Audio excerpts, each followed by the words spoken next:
बिस्मिल्लाहिर्रहमानिर्रहीम। अस्सलाम वालेकुम नाज़रीन, आप यूट्यूब चैनल देख रहे हैं। मैं इमरान ख़ान हूँ। इंतखाबात के बाद अब तक चीज़ें स्टेबल नहीं हो पा रही।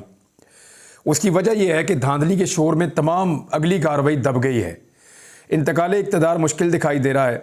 गो कि ये फ़ैसला कर लिया सारी जमातों ने, और वो फ़ैसला उनसे करवा दिया गया कि शरीफ ख़ानदान को आगे लाया जाएगा। पाकिस्तान का सबसे बड़ा सूबा जिसमें पाकिस्तान की आधी आबादी है, उसको ऑडियो वीडियोस के हवाले किया जा रहा है। यानी वहाँ पे अब यही धंधा चलेगा, मुझे तो लगता है, क्योंकि मरीम नवाज़ साहिबा के मुंह से हमने हमेशा यही सुना, मेरे पास इसकी भी ऑडियो है, उसकी भी वीडियो है, जजों की भी है, फ़लाँ की भी है, और ऐसे ऐसे लोगों की है। वो हमेशा ऐसे धमकाती रही हैं और उन्होंने बड़ी मकबूलियत हासिल की ऑडियो और वीडियो की वजह से। बहरहाल पंजाब असम्बली में ऑडियो वीडियो का धंधा चलेगा।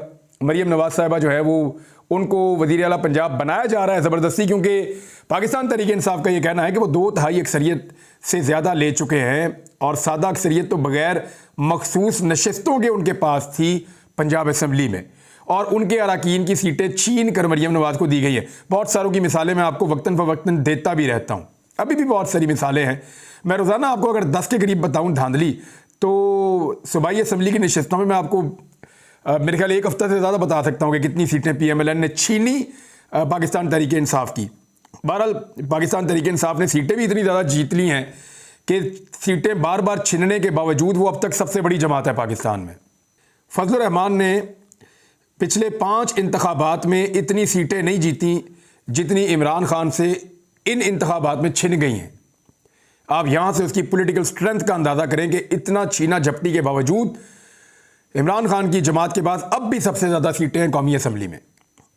MQM जो है वो पिछले अपने तमाम इंतखाबात का भी रिकॉर्ड निकाल ले तो उन्होंने कभी इतनी सीटें जीती नहीं आज तक जितनी इमरान खान से छिन गई हैं। जीतना तो बहुत दूर की बात है। ये हालात हैं इन पॉलिटिकल पार्टीज़ के, और ये बात करते हैं तनकीद की। इमरान खान के साथ बहुत बड़ी ज़्यादती हुई है, बड़ा रोला पड़ गया, पूरी दुनिया में पड़ गया है। अल जज़ीरा ने तो ये जो हुकूमत बन रही है इसको मैंडेट थीव्स, यानी मैंडेट को चोरी करने वाले या वोट के ऊपर डाका डालने वाले करार दिया अल जज़ीरा ने। दुनिया भर के अखबारात जो लिख रहे हैं उनमें बहुत सारी चीज़ें ऐसी हैं, अगर मैं यहाँ पाकिस्तान में बोलूँगा तो मैं गायब हो जाऊँगा। यानी बहुत सारी चीज़ें ऐसी हो पाकिस्तान के इदारों के बारे में, पाकिस्तान के लोगों के बारे में, सबके बारे में खुल खुला के लिख रहे हैं, और हर चीज़ बता रहे हैं कि पाकिस्तान में एक्चुअली हो क्या रहा है।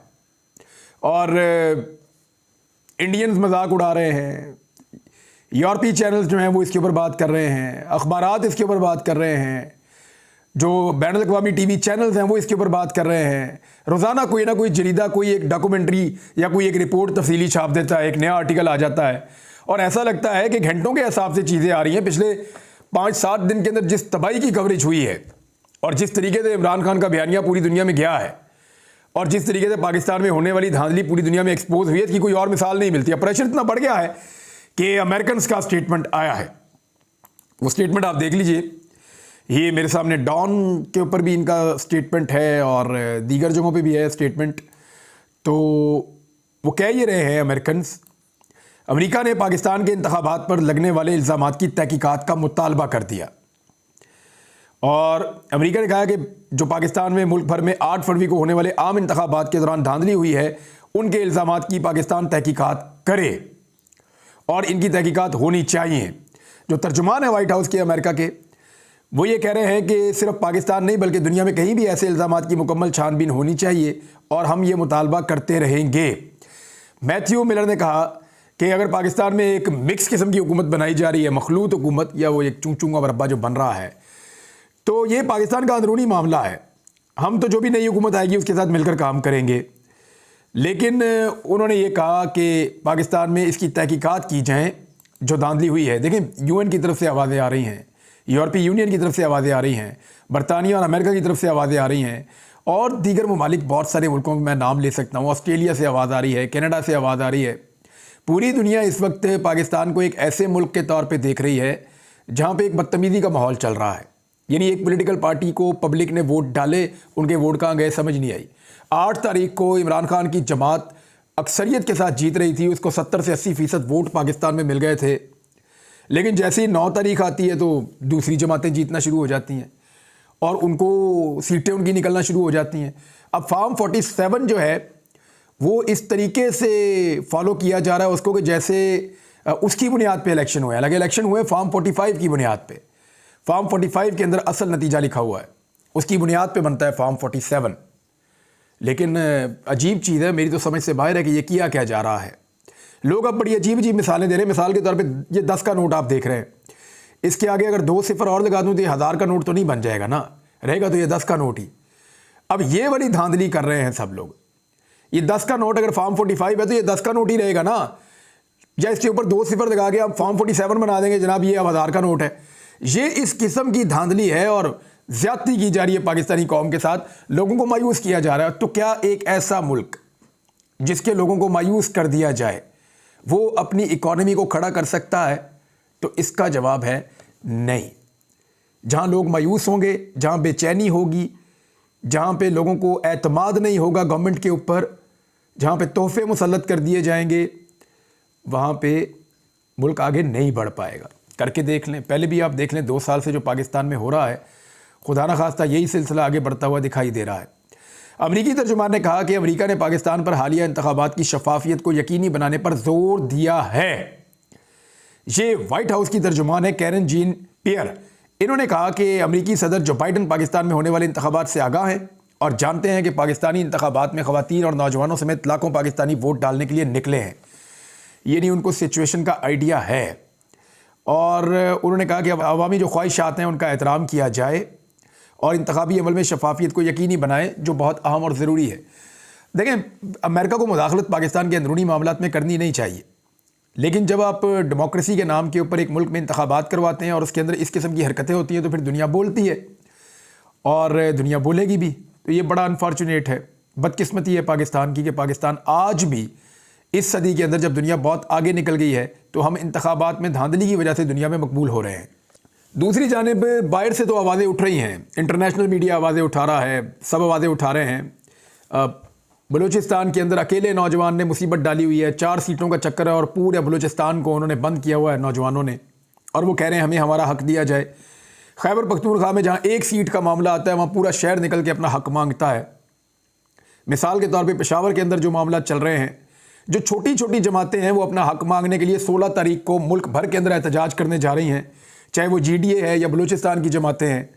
तो पाकिस्तान तहरीक इंसाफ का वर्कर, स्पेशली जो पंजाब की क़यादत है और जो मरकज़ी क़यादत है पाकिस्तान तहरीक इंसाफ की, उनको आड़े हाथों ले रहा है।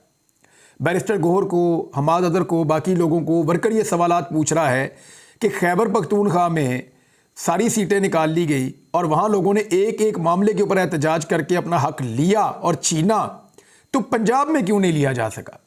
पंजाब में आप क्यों नहीं निकलते और अपना हक क्यों नहीं मांगते? ये बात अब कारकुन बार बार पूछ रहा है और इस मामले के ऊपर बहुत तनकीद कर रहा है। देखिए, एहतजाज का सिर्फ तरीका ये तो नहीं है कि निकल जाएं और निकल के ये कर दें वो कर दें। एहतजाज के और 100 तरीके होते हैं, लेकिन ऐसा लगता है कि पाकिस्तान तहरीक इंसाफ की जो क़यादत है वो कुछ हद तक कंप्रोमाइज्ड है, या वो खौफज़दा है। उन्हें लगता है कि इस वक्त उन्हें कुछ नहीं करना चाहिए, या वो किसी गायबी मदद का इंतज़ार कर रहे हैं कि उन्हें कोई गायबी मदद शायद मिल जाए, बाहर से कोई मदद आ जाए, या आलमी सतह के ऊपर दबाव बहुत बढ़ जाए, तो कुछ तो इनको करना पड़ेगा। ऐसे खाली बैठ के तो इनको घर में बैठा इंसाफ तो नहीं मिलेगा। अब तनकीद का सिलसिला जो है वो निगरान हुकूमतों से, इलेक्शन कमीशन से, इदारों से हट के तनकीद का सिलसिला पाकिस्तान तहरीक इंसाफ की क़यादत की तरफ भी आना शुरू हो गया है, और मेरे ख्याल में ये जायज़ तनकीद है। जिन लोगों ने वोट डाले हैं, जिन लोगों ने तकालीफ बर्दाश्त की है और वोट डाले हैं, उन लोगों का ये हक बनता है कि उनके वोटों की हिफाजत क्यों नहीं की गई, अगर नहीं की गई, जब वोट छिन गए तो फिर आवाज़ क्यों नहीं उठाई जा रही। ये उनका हक है, वो ये बात पूछ सकते हैं। नाज़रीन, एक पार्लियामेंट बनने जा रही है, मैं कौमी असम्बली की बात कर रहा हूँ, जहाँ पाकिस्तान तहरीक इंसाफ की बहुत बड़ी ताकत होगी। यानी ये सबसे बड़ी सियासी जमात होगी पार्लियामान के अंदर। जो इक़्तिदार में जमातें हैं वो सब इस जमात से छोटी हैं। यानी PMLN की जमात सबसे बड़ी जमात है, लेकिन वो पाकिस्तान तहरीक इंसाफ पे तादाद में काफ़ी कम है। अब तहरीक इंसाफ जब स्ट्रेंथ के साथ कौमी असम्बली में जा रही है, कोशिश तो वो करेंगे अपनी हुकूमत बनाने की, लेकिन अगर नहीं बनती और अदालतें उनको इंसाफ नहीं देती, और वो नज़र भी आ रहा है कि कादी फ़ायद ईसा साहब के अजीब अजीब सवालात के, जनाब वो क्या इलेक्शन मुकम्मल हो गए, रिज़ल्ट आ गए, वज़ीर आज़म बन गए। कादी फ़ायद ईसा साहब तो चीफ जस्टिस ऑफ पाकिस्तान होते हुए ऐसे सवालात पूछ रहे हैं, ये सवालात तो इमरान खान ने जेल में नहीं पूछे, यानी वो जेल के अंदर ज़्यादा बाखबर है कादी फ़ायद ईसा साहब से भी। तो अब पता नहीं सवाल किस नौयत के थे और किस वजह से सामने आए, लेकिन इसका तासुर बहुत अजीब सा बना हुआ है पाकिस्तान में। बहरहाल कादी साहब ने बल्ला ले लिया था और अब वो धांधली के ऊपर मामला उठाने को ऐसा लगता है कि तैयार नहीं है अदलिया, क्योंकि देखिए, एक अगर हुक्म जारी कर दिया जाए कि फॉर्म 45 के मुताबिक फॉर्म 47 जारी किए जाएं, तो ये सारा बहरान फौरी तौर पे ख़त्म हो सकता है। या ये फैसला कम से कम दे दिया जाए कि तहरीक इंसाफ के उम्मीदवारों को ख़रीदा नहीं जा सकता, वो एक सियासी जमात है, हमने उनसे उनका निशान ज़रूर छीन लिया था, ये उनको सज़ा दी गई थी, लेकिन उनका निशान छीनने के बावजूद वो एक सियासी जमात है, उनके बंदों को जो तोड़ेगा वो डिफेक्शन क्लॉज लगेगी उस बंदे के ऊपर जो छोड़ के जाएगा। फिर उनकी मखसूस नशिस्तों का मामला भी हल किया जाए कि उनको दी जाएँ, क्योंकि जिन लोगों को लोगों ने वोट डाले वो इमरान खान की वजह से डाले, वरना बैंगन किसको पसंद था? किसी को मंजी पे, किसी को पीढ़ी पे, किसी को जग पे, किसी को गिलास पे, किसी को प्याले पे, किसी को फाख्ता पे, किसी को बत्तख पे, किसी को जूते से, यानी ऐसी ऐसी चीज़ों पे एक बल्ले से इनको चिढ़ चढ़ती थी, तो बल्ला इनको कितना बुरा लगता था। अब आप सोचिए इनके साथ क्या हो रहा होगा। यानी सामने अगर कोई जग लेके आ जाएगा तो कहेंगे यार जग किन्ने रखे थे, चौके थों, जग से भी चिढ़ गए हैं, जग ने भी हरा दिया है। जूता नहीं पहनेंगे, नंगे पाँव फिरेंगे, अब गिलास की जगह किसी और चीज़ में पानी पिएंगे, अब प्याले की जगह दही किसमें खाएंगे, अब यानी बैंगन खाना छोड़ देंगे। अब यानी हर वो चीज़ जो रोज़मर्रा ज़िंदगी में आप इस्तेमाल करते हैं वो पाकिस्तान तहरीक इंसाफ में बांटी गई, लोगों ने निशान ढूंढ ढूंढ के ठप्पे लगाए और अब उन चीज़ों से चिढ़ चढ़ रही है इनको। ये चीज़ें इनको चिढ़ाती रहेंगी और ये वक्त इनको याद रहेगा। पाकिस्तान तहरीक इंसाफ ने मुल्क की तारीख का सबसे मुश्किल इलेक्शन ना सिर्फ लड़ा बल्कि उन्होंने लेंथों के साथ ये इलेक्शन जीता है, बड़ी कामयाबी हासिल की है, बहुत ताकतवर। इमरान खान का ये जो कारनामा है ये पाकिस्तान की तारीख के अंदर सुनहरी हरूफ के अंदर लिखा जाएगा। आज इमरान खान अगर किसी को विलन लगता है तो लगे, लेकिन आने वाली नस्लें इस बात को याद रखेंगी कि एक आदमी था जिसने गोलियां खाई, जिसने हर तरह की फस्तायत बर्दाश्त की, जिसके ऊपर हमले हुए, जिसके ऊपर ज़ाती नौयत के हमले हुए, 200 मुकदमे बने, उसके कारकुनों को मारा गया, कई लोग कत्ल हुए, वो जेल में डाल दिया गया, उसके ऊपर लगातार केसेस बने, उसको 30 साल से ज़ायद की सज़ाएं सुना दी गई, उसका नाम लेने पे पाबंदी लग गई, उसका झंडा निकालने पे पाबंदी लगाई गई, उससे उसका इंतखाबी निशान ले लिया गया और उसने पाकिस्तान में क्लीन स्वीप कर दिया जेल में बैठ के। ये सुनहरी हरूफ में लिखा जाएगा, लिखा जा चुका है। देखिए, जो लोग खेल रहे हैं ना ये सारा खेल, उन्हें याद रखना चाहिए कि तारीख लिखी जा रही है, साथ साथ एक एक हर्फ लिखा जा रहा है, एक एक चीज़ नोट हो रही है, मौर्रिख लिख रहा है। वो आपको क्या लिख रहा है ये आपकी नस्लें पढ़ेंगी, और वो इमरान खान को क्या लिख रहा है ये पाकिस्तान की नस्लें पढ़ेंगी। ये सबको पता चल जाएगा। बहरहाल लोग एहतजाज कर रहे हैं कि ज़रा थोड़ा सा पंजाब वालों को भी होश के नाखून लेने चाहिए। गैस और बिजली और पेट्रोल की कीमतें बढ़ने वाली हैं नादरीन, क्योंकि शहबाज शरीफ की हुकूमत आने वाली है, बहुत स्पीड के साथ चीज़ें आगे बढ़ेंगी, आप आने वाले दिनों में देखेंगे। अली अमीन गंडापुर को जैसे ही नामजद किया गया वज़ीर आला खैबर पख्तूनख्वा के लिए, तो उनके वारंट गिरफ्तारी जारी कर दिए गए हैं। तो क्या अली अमीन गंडापुर को गिरफ्तार कर लिया जाएगा? मेरे ख्याल में अली अमीन गंडापुर बहुत सख्त साबित होंगे। वो ज़मानत भी ले लेंगे, अपने बंदे भी इकट्ठे कर लेंगे, अपनी असम्बली भी तश्कील दे देंगे और वज़ीर आला खैबर पख्तूनख्वा का हलफ भी उठा लेंगे, और फिर उसके बाद एक वज़ीर आला को गिरफ़्तार करना कोई इतना आसान तो नहीं रहेगा। बहरहाल पार्लियामेंट के अंदर क्या होने जा रहा है वो बड़ा इंटरेस्टिंग सिनेरियो है जो मैं आपके साथ शेयर करूंगा तफसील से, लेकिन इतना मैं आपको बता दूं कि पाकिस्तान तहरीक इंसाफ के जिन लोगों से मेरी बात हुई है और PMLN और पीपल्स पार्टी के जिन लोगों से मेरा रब्ता हुआ है, उन सब के मुताबिक ये जो पार्लियामेंट बनने जा रही है ना, इसके अंदर वो तमाशा लगना है, वो तमाशा लगना है कि तमाशा लगाने वाले भूल जाएंगे कि तमाशा लगता कैसे। ये कुछ इस पार्लियामेंट के अंदर होने जा रहा है।